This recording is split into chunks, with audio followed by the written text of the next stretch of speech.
বন্ধুরা, কোনো গ্রামের শেষ প্রান্তে একটা ভাঙা চুরমার হয়ে যাওয়া ঝুপড়ি দাঁড়িয়েছিল। এমন ঝুপড়ি যাকে দেখে মনে হতো যেন সময় এটাকে বছরের পর বছর আগে ছেড়ে দিয়েছে।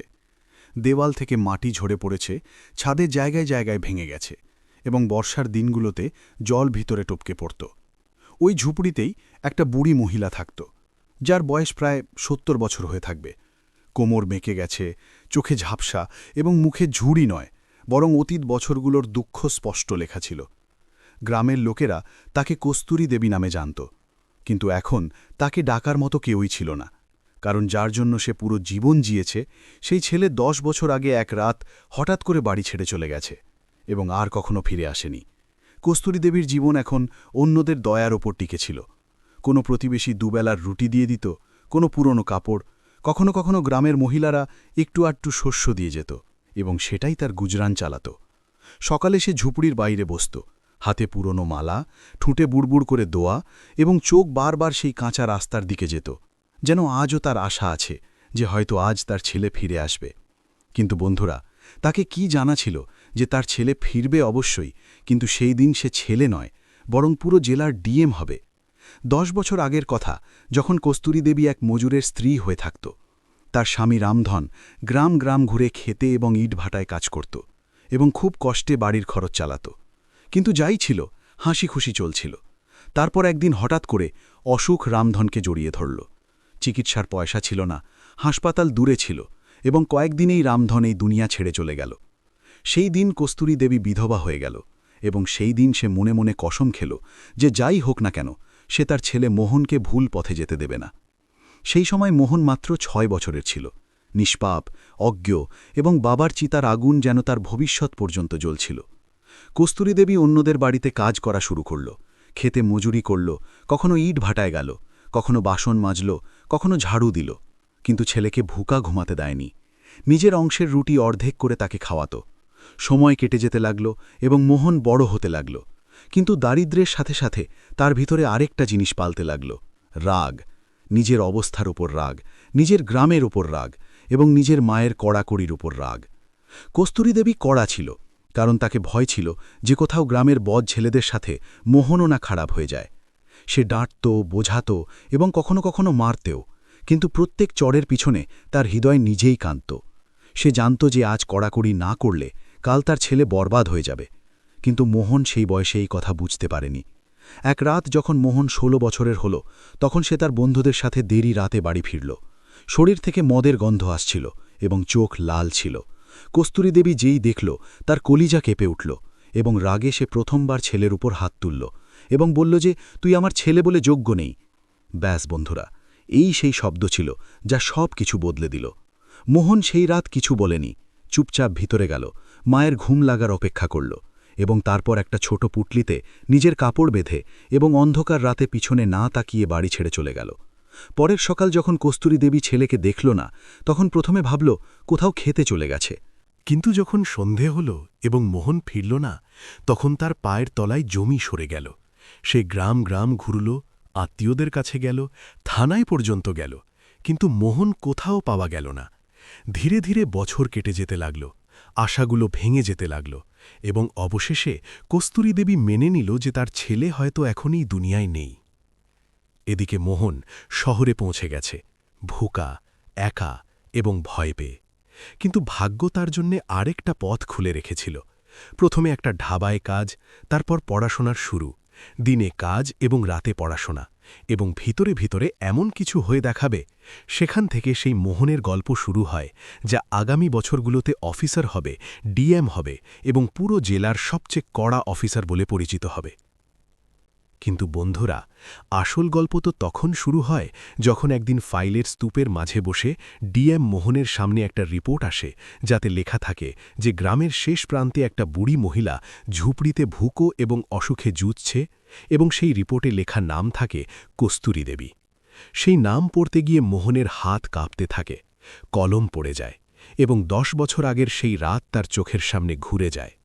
বন্ধুরা, সেই ফাইলে লেখা নাম যেই মোহনের চোখের সামনে আসলো, তার ভিতরে কিছু ভেঙে যাওয়ার মতো হলো। যে মাকে সে ১০ বছর আগে রাগে ছেড়ে চলে গেছে, সেই মা আজ সরকারি কাগজে অসহায় বৃদ্ধ মহিলা হয়ে গেছে। ডিএম মোহন সিংয়ের কুর্সিতে বসা সেই অফিসার হঠাৎ তার ভিতরের সেই ১৬ বছরের ছেলেতে বদলে গেল, যে এক রাত চুপচাপ ঝুপড়ি ছেড়ে চলে গেছে। ঘরে বসা সব অফিসার দেখছিল যে ডিএম সাহেব হঠাৎ চুপ হয়ে গেছে। তাদের চোখ ফাইলে আটকে আছে, কিন্তু মন কোথাও অনেক দূরে চলে গেছে। মোহন ধীরে করে ফাইল বন্ধ করল এবং ভারী আওয়াজে জিজ্ঞাসা করল যে এই মহিলার সম্পর্কে আর কি তথ্য আছে। তাহলে অধীনস্থ অফিসার বলল যে সাহেব, এই মহিলা গ্রামের শেষ প্রান্তে একটা ভাঙা চুরমার ঝুপড়িতে থাকে। অনেকবার পঞ্চায়েত থেকে সাহায্যের সুপারিশ হয়েছে, কিন্তু কাগজি আনুষ্ঠানিকতায় কেস আটকে গেছে।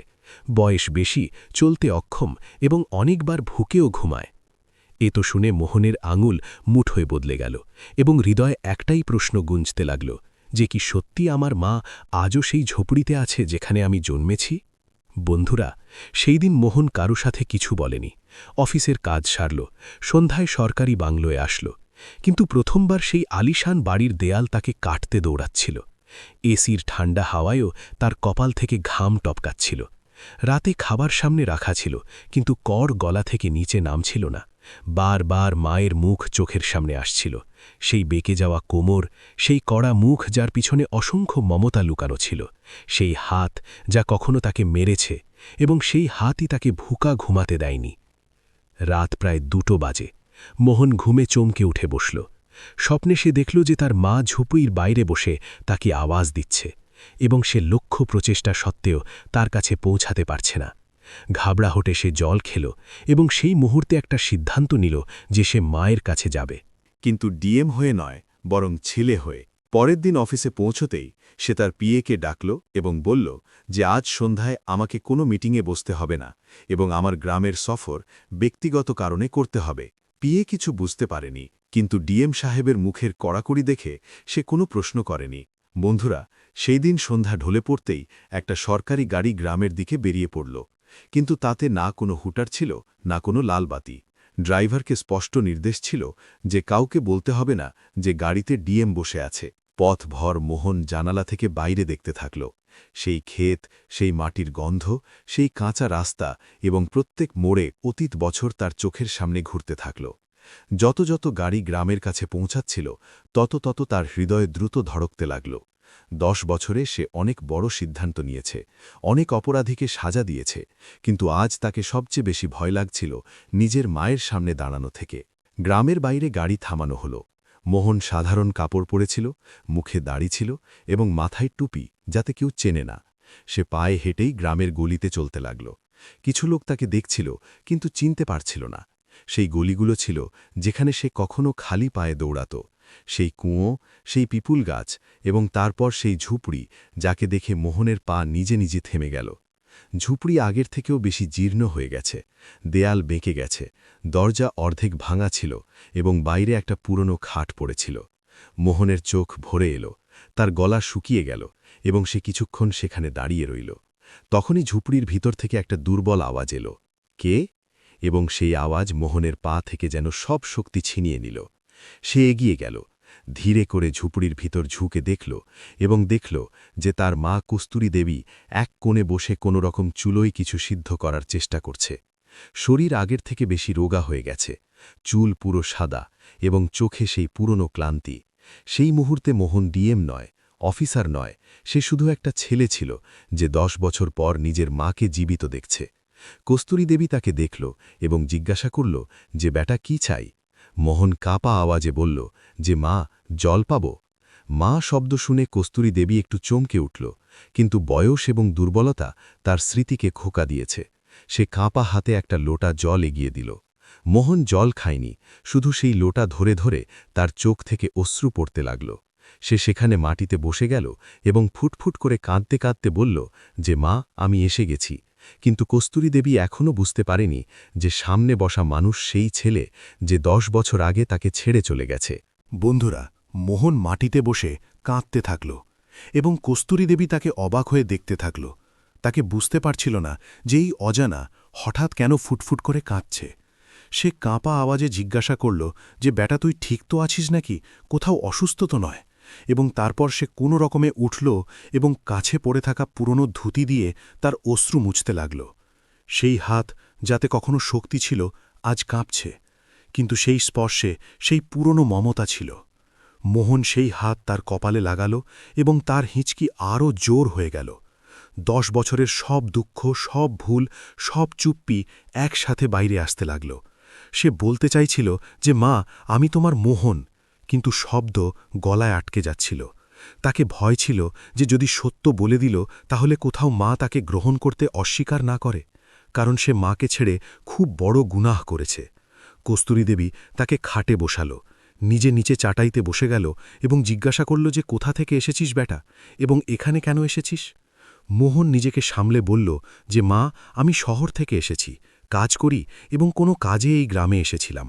কস্তুরী দেবী লম্বা শ্বাস নিল এবং বলল যে কাজ তো সবাই করে বেটা, কিন্তু ভাগ্য সবার একরকম হয় না। আমার ছেলেও কাজ করার জন্যই বাড়ি ছেড়েছে। এ তো বলে তার চোখ ভরে এলো। সে আকাশের দিকে তাকিয়ে বলল যে ভগবান জানে সে জীবিত আছে কিনা। যদি জীবিত থাকত তাহলে হয়তো একবার তো ফিরে আসত। বন্ধুরা, এটা শুনে মোহনের বুকে যেন কেউ ছুরি ঘুরিয়ে দিল। সে সেখানে ঝুঁকে গেল এবং মায়ের পা ধরে নিল, কিন্তু এখনও সে নিজের নাম বলেনি। শুধু এটুকু বলল যে মা, যদি সে ফিরে আসে তাহলে কি তুমি তাকে মাফ করবে? কস্তুরী দেবী এক মুহূর্ত না ভেবে বলল যে মায়ের হৃদয় কখনো ছেলের জন্য বন্ধ হয় না। যত বড় গুনাহ করুক না কেন, যদি আমার ছেলে ফিরে আসে তাহলে আমি তার সব ভুল ভুলে যাব, শুধু একবার তাকে দেখে নিই। এটাই শুনে মোহনের চোখ থেকে অশ্রু থামার নাম নিচ্ছিল না। তাকে মনে হলো যে সে যে মাকে ছেড়ে দিয়েছে সে আজও সেইভাবে তার পথ দেখছে। বন্ধুরা, সেই সময় ঝুপড়ির বাইরে কিছু গ্রামের লোক জড়ো হয়ে গেছে। কেউ শহরের গাড়ি দেখে নিয়েছে, কেউ অজানা মানুষকে ঝুপড়িতে যেতে দেখে নিয়েছে। ধীরে ধীরে ভিড় জমতে লাগল। কস্তুরী দেবী বাইরে ঝুঁকে দেখল এবং বলল যে হয়তো কোনো কাজে এসেছে, তুই এখানে বস বেটা, আমি দেখছি। কিন্তু মোহন এখন আর দেরি করতে চাইছিল না। সে নিজেকে সামলালো এবং কাঁপা আওয়াজে বলল যে মা, আমিই তোমার মোহন। 10 বছর আগে যে রাতে চলে গেছে সেই মোহন আজ ফিরে এসেছে। এটা শুনে কস্তুরী দেবী যেন পাথরের হয়ে গেল। তার চোখ ছড়িয়ে গেল, হাত থেকে লোটা পড়ে গেল এবং সে মোহনের মুখ সতর্ক করে দেখতে লাগল, যেন স্মৃতিতে হারিয়ে কোনো পুরনো মুখ খুঁজছে। কিছুক্ষণ পর সে হঠাৎ চিৎকার করে উঠল এবং মোহনকে বুকে জড়িয়ে নিল। ফুটফুট করে কাঁদতে কাঁদতে বলল যে তুই জীবিত আছিস বেটা, তুই সত্যি জীবিত আছিস। আমি তো তোকে মরা মেনে নিয়েছিলাম। 10 বছর আমি প্রত্যেক দিন তোর অপেক্ষা করেছি, প্রত্যেক রাত ভগবানের কাছে তোকে ফিরিয়ে পাঠানোর ভিক্ষা চেয়েছি। এটা বলতে বলতে তার আওয়াজ ভেঙে গেল এবং সে মোহনের কাঁধে মাথা রেখে কাঁদতে লাগল। মোহনও মাকে শক্ত করে ধরেছিল এবং বারবার শুধু এইটুকু বলছিল যে মা, মাফ করে দাও, আমার থেকে খুব বড় ভুল হয়ে গেছে। গ্রামের লোকেরা এই দৃশ্য দেখে ভাবপ্রবণ হয়ে গেল। কারোর চোখ নম ছিল, তো কেউ চুপচাপ মাথা ঝুঁকিয়ে দাঁড়িয়েছিল। সবাই বুঝে গেছে যে এটা সেই ছেলে যার নাম বছরের পর বছর এই ঝুপড়ির সাথে জুড়েছিল। কিছুক্ষণ পর যখন কস্তুরী দেবী শান্ত হল, তখন সে মোহনকে ওপর থেকে নিচ পর্যন্ত দেখল এবং বলল যে বেটা, তুই তো অনেক বদলে গেছিস। তোর কাপড়, তোর বলা, সবকিছু আলাদা। তুই কি কাজ করিস? তখন মোহন প্রথমবার নিজের পরিচয় দিল যে মা, আমি জেলার ডিএম, লোকের কাজ দেখি এবং ন্যায় দেওয়ার চেষ্টা করি। এটা শুনে গ্রামে ফুসফুসানি শুরু হয়ে গেল। কাউকে বিশ্বাস হচ্ছিল না যে এই ঝুপড়ির ছেলে এত বড় অফিসার হয়ে গেছে। কস্তুরী দেবী কাঁপা হাতে মোহনের মাথায় হাত রাখল এবং বলল যে বেটা, তুই যাই হয়ে গেছিস, আমার জন্য তো তুই সেই মোহন যে কখনো আমার কোলে ঘুমাত।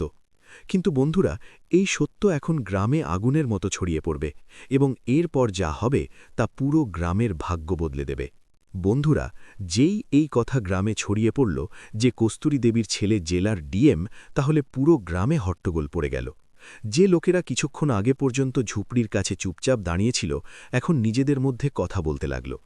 কাউকে বিশ্বাস হচ্ছিল না যে বুড়ি মহিলাকে তারা বছরের পর বছর 2 রুটি দিয়ে জীবিত রেখেছে, তারই ছেলে আজ এত বড় অফিসার হয়ে গেছে। কস্তুরী দেবী নিজেও এই সত্যকে পুরোপুরি গ্রহণ করতে পারছিল না। সে বারবার মোহনের মুখ ছুঁয়ে দেখত, তার মাথায় হাত ফেরাত এবং বলত যে বেটা, তুই সত্যি আমার মোহন নাকি? কোথাও আমি স্বপ্ন তো দেখছি না। মোহন প্রত্যেকবার মায়ের হাত ধরে বলত যে না মা, এটা স্বপ্ন নয়, আমি তোমার সেই ছেলে যে ভুল করে চলে গেছে এবং আজ মাফি চাইতে ফিরেছে। বন্ধুরা, তখন গ্রামের প্রধান এবং কিছু বুড়ো লোকও সেখানে পৌঁছে গেল। প্রধান মোহনকে সতর্ক করে দেখল এবং একটু ইতস্তত করে জিজ্ঞাসা করল যে কি আপনিই ডিএম সাহেব? মোহন খুব শান্ত করে মাথা নাড়ল এবং বলল যে হ্যাঁ, কিন্তু এই মুহূর্তে আমি ডিএম নই, আমি শুধু নিজের মায়ের ছেলে। এটা শুনে প্রধান এবং গ্রামের লোকেরা আরও ভাবপ্রবণ হয়ে গেল। কস্তুরী দেবী প্রধানের দিকে তাকিয়ে বলল যে দেখো বেটা, কত বড় হয়ে গেছে, ভগবান আমার শুনেছে। কিন্তু তার আওয়াজে খুশির থেকে বেশি একটা অদ্ভুত ভয় ছিল। ভয় এই যে কোথাও তার ছেলে আবার তার থেকে দূরে না চলে যায়। মোহন এই ভয় অনুভব করল। সে মায়ের হাত ধরে বলল যে মা, এখন আমি তোমাকে কখনো একা ছাড়ব না, যাই হোক না কেন। এখন তুমি আমার সাথে চলবে। এই ঝুপড়ি তোমার দুঃখ, তোমার সাজা, এখন তোমাকে এখানে থাকতে হবে না। কিন্তু কস্তুরী দেবী ধীরে করে মাথা নাড়ল এবং বলল যে বেটা, এই ঝোপড়ি শুধু দুঃখ নয়, এটাই আমার পুরো জীবন। এখানেই তোর বাবা শেষ নিঃশ্বাস নিয়েছে, এখানেই তুই জন্মেছিস। আমি এটাকে ছেড়ে কি করে যাই? বন্ধুরা, মোহন কিছুক্ষণ চুপ রইল। সে ঝুপড়ির ভাঙা দেয়াল দেখল, মায়ের কাঁপা হাত দেখল, এবং তারপর একটা সিদ্ধান্ত নিল। সে গ্রামের লোকদের বলল যে এই ঝুপড়ি ভাঙবে না, এটা বদলাবে, কিন্তু এখানেই থাকবে। এই জায়গায় আমার মায়ের বাড়ি বানানো হবে, এমন বাড়ি যাতে তাকে কখনো ভুখা থাকতে হবে না, কখনো ঠান্ডা এবং বৃষ্টি থেকে ভয় করতে হবে না। এটা শুনে গ্রামের লোকদের মধ্যে নীরবতা ছড়িয়ে পড়ল। কাউকে আশা ছিল না যে ডিএম সাহেব এমন সিদ্ধান্ত নেবে। মোহন সেই মুহূর্তে ফোন বার করে বিডিও এবং ইঞ্জিনিয়ারকে কল করল এবং বলল যে কাল সকালে এই গ্রামে আবাস যোজনা এবং বৃদ্ধ পেনশনের সব অমীমাংসিত কেস আমার সামনে উপস্থাপন করা হোক। কোনো ফাইলে যদি লাপরবাহি পাওয়া যায় তাহলে দায়ী অফিসারকে ছাড়া যাবে না। গ্রামের লোকেরা প্রথমবার কোনো ডিএমকে এত ভাবপ্রবণ এবং এত কড়া একসাথে দেখল। রাত হয়ে গেছে। মোহন মায়ের সাথে সেই ঝোপড়িতে থাকল। সে নিজে চুলা জ্বালালো, গ্রামের লোকদের থেকে দুধ এবং ওষুধ মঙালো, মাকে নিজের হাতে খাবার খাওয়ালো। কস্তুরী দেবীর চোখ থেকে লাগাতার অশ্রু বইছে। সে বারবার ভগবানের নাম নিচ্ছে এবং বলছে যে হে প্রভু, যদি আজের পর আমাকে তুলেও নাও তাহলে কোনো অভিযোগ নেই, আমার ছেলে আমার চোখের সামনে আছে। মোহন মায়ের কাছে বসে রইল, তার মাথা নিজের কাঁধে টেকিয়ে রাখল এবং প্রথমবার তাকে মনে হল যে সব ধন, সব শক্তি, সব কুর্সি মায়ের একটা অশ্রুর সামনে কিছুই নয়। বন্ধুরা, কিন্তু গল্প এখনও শেষ হয়নি। পরের দিন যা হবে তা শুধু কস্তুরী দেবীর জীবন নয়, বরং পুরো গ্রামের ছবি বদলে দেবে। কারণ আজ প্রথমবার ডিএম মোহন সিং নিজের অধিকারের ব্যবহার কোনো তদন্তের জন্যে নয়, বরং নিজের অতীতের হিসাব চোকানোর জন্যে করবে।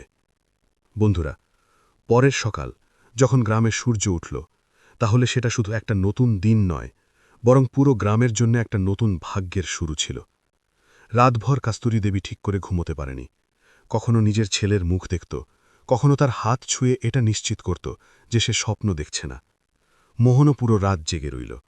কখনো ঝুপড়ির দেয়াল দেখত, কখনো মায়ের নিঃশ্বাস শুনত, এবং প্রত্যেক মুহূর্তে নিজের ভিতরে এটা অনুভব করতে থাকল যে কুর্সিতে পৌঁছানোর জন্যে সে জীবনের সবচেয়ে দামি সম্পর্ক ছেড়ে দিয়েছে, সেই কুর্সি এখন সেই সম্পর্কের সামনে তাকে খুব ছোট লাগছে। সকাল হতেই গ্রামে খবর ছড়িয়ে গেছে যে আজ ডিএম সাহেব নিজে গ্রামে থেকে সব কাজ দেখবে। লোকেরা নিজেদের দুঃখ, অভিযোগ এবং আশা নিয়ে জড়ো হতে লাগল। কেউ বৃদ্ধাবস্থা পেনশনের জন্য পরেশান ছিল, কেউ রেশন কার্ডের জন্যে, কারো জমিতে দাবাংরা কবজা করে নিয়েছে, তো কেউ বছরের পর বছর সরকারি আবাসের ফাইল আটকে যাওয়ার দুঃখ ভোগ করছে। এবং এসবের মাঝে কস্তুরী দেবী নিজের ঝোপড়ির বাইরে খাটে বসে শুধু নিজের ছেলেকে দেখছে। তাকে এখন কারো থেকে কিছু চাই না। তার জন্য সবচেয়ে বড় ধন সেটাই যা 10 বছর পর তার সামনে বসে আছে। মোহন সকাল সকাল নিজের অধীনস্থ অফিসারদের গ্রামে ডাকল। কোনো বাহানা চলেনি। বিডিও হোক, তহসিলদার হোক, বিদ্যুৎ বিভাগ হোক বা পঞ্চায়েত সচিব, সবাইকে স্পষ্ট নির্দেশ ছিল যে আজ কোনো আনুষ্ঠানিকতা হবে না, আজ কাজ মাটিতে হবে। মোহন গ্রামের মাঝে চৌপাল বসাল এবং সেখানে বসে এক এক গ্রামবাসীর কথা শুনল। কিন্তু বন্ধুরা, এটা কোনো সাধারণ প্রশাসনিক শুনানি নয়, কারণ প্রত্যেক অভিযোগের পিছনে মোহনকে নিজের মায়ের মুখ দেখা যাচ্ছিল। তাকে মনে হচ্ছিল যে যদি আজও সিস্টেমের লাপরবাহি চলে তাহলে সে আবার নিজের মাকে ধোঁকা দিয়ে দেবে। সবার আগে বৃদ্ধ মহিলাদের ডাকা হলো। অনেক এমন মহিলা ছিল যাদের অবস্থা কস্তুরী দেবীর মতোই ছিল। মোহন তুরন্ত পেনশনের কাগজ পূরণ করালো। যাদের নাম রেশন কার্ডে ছিল না তাদের নাম যোগ করা হলো। যাদের বাড়ি জীর্ণ অবস্থায় ছিল তাদের জন্য আবাস যোজনার অনুমোদন সেখানে সেখানে দেওয়া হলো। ইঞ্জিনিয়ারকে নির্দেশ মিলল যে 1 সপ্তাহের মধ্যে কাজ শুরু হওয়া চাই এবং প্রত্যেক দিনের রিপোর্ট সোজা ডিএম অফিসে আসবে। কোনো দালাল মাঝে হবে না, কোনো ঘুষ চলবে না। যদি কেউ একটা টাকাও চায় তাহলে সোজা এফআইআর হবে। গ্রামের লোকেরা এসব দেখে অবাক হয়ে গেল। তারা আগেও অফিসার দেখেছে, কিন্তু এমন অফিসার প্রথমবার দেখছে যে ফাইল নয় বরং মানুষের চোখে দেখে সিদ্ধান্ত নিচ্ছে। বন্ধুরা, এরই মাঝে একটা বুড়ো মানুষ এগিয়ে এলো। কাঁপা আওয়াজে বলল যে, সাহেব, আমার জমিতে গ্রামের দাবংরা কবজা করে নিয়েছে। আমি থানায় গেছি, তহসিল গেছি, কিন্তু কোনো শুনানি হয়নি। মোহন সেই মুহূর্তে লেখপাল এবং তহসিলদারকে ডাকল। সেখানে জমির পরিমাপ করালো এবং দাবংদের সতর্ক করল যে যদি সন্ধ্যা পর্যন্ত কবজা না সরানো হয় তাহলে পুলিশ কার্যকরী হবে। এসব দেখে গ্রামের সেই লোকেরা যারা বছরের পর বছর মাথা ঝুঁকিয়ে জীবন কাটাচ্ছিল, আজ প্রথমবার বুক টান করে দাঁড়িয়েছিল। তাদের মনে হচ্ছিল যে হয়তো সিস্টেমে মানুষত্ব বেঁচে আছে। দুপুর পর্যন্ত কাজ চলতে থাকল। রোদ তীব্র হয়ে গেছে, কিন্তু মোহন নিজের কুর্সি থেকে উঠল না। মা বারবার তাকে জল খাওয়াতে আসত, তার মাথায় হাত ফেরাত এবং বলতো যে বেটা ক্লান্ত হয়ে যাবে। কিন্তু মোহন হেসে বলতো যে মা, আজ যদি ক্লান্ত হয়ে গেলাম তাহলে বুঝব যে জীবনে প্রথমবার সঠিক কাজ করছি। দুপুরের পর ইঞ্জিনিয়ার এসে বলল যে ঝুপড়ির জায়গায় সেই জমিতে পাকা বাড়ি বানানো যায়। মোহন স্পষ্ট বলল যে বাড়ি শুধু ইট এবং সিমেন্টের হওয়া চাই না, তাতে ইজ্জত এবং সুকুনও থাকা চাই। 2টা ঘর, একটা রান্নাঘর, শৌচালয়, বিদ্যুৎ এবং জলের পুরো ব্যবস্থা হবে। এবং এই বাড়ি শুধু কস্তুরী দেবীর নয়, বরং এই গ্রামের প্রত্যেক সেই মায়ের প্রতীক হবে যে দারিদ্র্যে বাচ্চাদের পালিয়েছে এবং বদলে একাকিত্ব পেয়েছে। এটা শুনে কস্তুরী দেবীর চোখ ভরে এলো। সে কাঁপা হাতে ছেলের মাথায় হাত রাখল এবং শুধু এটুকু বলল যে বেটা, তুই খুব বড় মানুষ নয়, খুব ভালো মানুষ হয়ে গেছিস। বন্ধুরা, সন্ধ্যা পর্যন্ত পুরো গ্রামের নকশা যেন বদলে গেছে। লোকের মুখে আশা ছিল, চোখে বিশ্বাস ছিল এবং হৃদয়ে দোয়া ছিল। মোহন জানত যে আসল লড়াই একদিনের নয়, কিন্তু আজ সে যে বীজ বপন করেছে সেটা আগামী বছর পর্যন্ত ফল দেবে। সন্ধ্যা হতে হতে যখন অফিসাররা ফিরতে লাগল, তাহলে মোহন স্পষ্ট বলল যে আজ থেকে এই গ্রাম আমার দায়িত্ব। যদি কোনো গরিবের সাথে অন্যায় হয় তাহলে সেটা শুধু সিস্টেমের নয়, বরং আমার ব্যক্তিগত হার হবে। রাতে মোহন এবং কস্তুরী দেবী নতুন বানানো অস্থায়ী টেন্টে বসল। গ্রামের লোকেরা খাবার পাঠালো। কস্তুরী দেবী ছেলেকে নিজের হাতে রুটি খাওয়ালো, সেই রুটি যার গন্ধ মোহন 10 বছর থেকে শুকেনি। খেয়ে মোহনের চোখ থেকে অশ্রু পড়তে থাকল এবং সে প্রত্যেক গ্রাসের সাথে নিজের গুনাহগুলো যেন মাফ করতে থাকল। কস্তুরী দেবী বারবার বলতে থাকল যে বেটা, এখন সব ভুলে যা, যা হওয়ার হয়ে গেছে। ভগবান তোকে এত বড় বানিয়েছে, তাহলে অবশ্যই কোনো উদ্দেশ্য আছে। বন্ধুরা, সেই রাতে মোহন মায়ের সামনে আরেকটা সিদ্ধান্ত রাখল। সে বলল যে মা, আমি চাই যে তুমি আমার সাথে শহর চলো, সরকারি বাংলোয় থাকো, ডাক্তার, ওষুধ, প্রত্যেক সুবিধা মিলবে। কিন্তু কস্তুরী দেবী এবারও সেই উত্তর দিল যা প্রত্যেক সত্যি মা দেয়।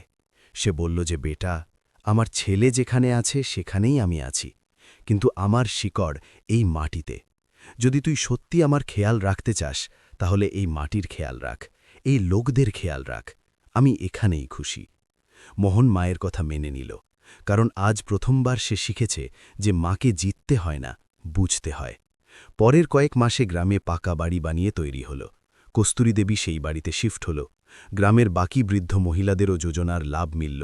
স্কুলে বাচ্চাদের সংখ্যা বাড়ল, হাসপাতালে ওষুধ আসতে লাগল এবং গ্রামে প্রথমবার লোকেরা অনুভব করল যে অফিসারশাহীর অর্থ শুধু ভয় নয়, সহায়ও হতে পারে।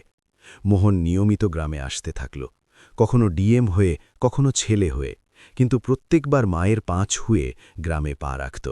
বন্ধুরা, একদিন হঠাৎ মোহনকে ট্রান্সফারের আদেশ মিলল। বড় জেলায় নতুন দায়িত্ব। পুরো গ্রামে মায়ুসী ছড়িয়ে পড়ল। কস্তুরী দেবী ছেলেকে ডাকল, তার কপালে হাত রাখল এবং বলল যে বেটা, অফিসারের কাজ চলা, কিন্তু মানুষের কাজ ছড়া উচিত নয়। তুই যেখানে যাস এটা ভুলিস না যে তোর শক্তি তোর কুর্সি নয়, বরং সেই মা যে তোকে মাফ করে দিয়েছে। মোহনের চোখ ভরে এলো। সে মায়ের চরণ ছুঁয়ে প্রতিজ্ঞা করল যে সে এই গ্রামকে কখনো ভুলবে না। বন্ধুরা, আজও যখন কেউ সেই গ্রাম দিয়ে যায় তাহলে একটা পাকা বাড়ি দেখা যায়, যার দরজায় একটা বুড়ি মা বসে থাকে, চোখ দুর্বল কিন্তু মুখ শান্ত, এবং যখন কেউ জিজ্ঞাসা করে যে আপনি এত খুশি কি করে, তাহলে সে শুধু এটুকু বলে যে আমার ছেলে অফিসার, কিন্তু তার থেকেও বড় মানুষ। এবং হয়তো বন্ধুরা, এটাই এই গল্পের সবচেয়ে বড় সত্য, যে আসল ডিএম সে নয় যে জেলাকে চালায়, আসল ডিএম সে যে নিজের মায়ের হৃদয়ে ইনসাফ করতে পারে। বন্ধুরা, আজ এই গল্পের শেষ মোড়ে এসে যদি আমরা পিছনে ঘুরে পুরো জীবনের এই যাত্রাকে দেখি, তাহলে এটা শুধু একটা ছেলের ডিএম হওয়ার গল্প নয়, এটা সেই মায়ের ত্যাগ, ধৈর্য এবং মমতার গল্প, যে কোনো অভিযোগ ছাড়াই নিজের অংশের প্রত্যেক সুখ নিজের বাচ্চার ভবিষ্যতের নাম করে দিয়েছে। কস্তুরী দেবীর ভাঙা চুরমার ঝুপড়ি আমাদের স্মরণ করিয়ে দেয় যে দারিদ্র্য শুধু পয়সার অভাব নয়, বরং সেই অবস্থা যেখানে মানুষ নিজের স্বপ্নগুলোকেও চুপচাপ সহ্য করতে শিখে যায়। এবং সেখানে মোহনের ডিএম হওয়া এটা শেখায় যে যদি ইরাদা মজবুত হয়, তাহলে অবস্থা যাই হোক না কেন, মানুষ নিজের ভাগ্য নিজে লিখতে পারে। কিন্তু বন্ধুরা, এই গল্পের সবচেয়ে বড় সন্দেশ পদ, শক্তি বা কুর্সি নয়। আসল সন্দেশ হল পশ্চাত্তাপ, মাফি এবং মানুষত্ব।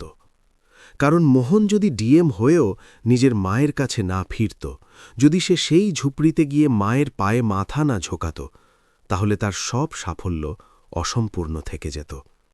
এই গল্প আমাদের এটাও শেখায় যে মা বাবার হৃদয় কোনো সরকারি ফাইলের মতো নয়, যেখানে দেরির কারণ বলে কেস বন্ধ করে দেওয়া যায়। মায়ের হৃদয় তো এমন দরজা যে যত দেরি হোক না কেন, ছেলের জন্য সবসময় খোলা থাকে।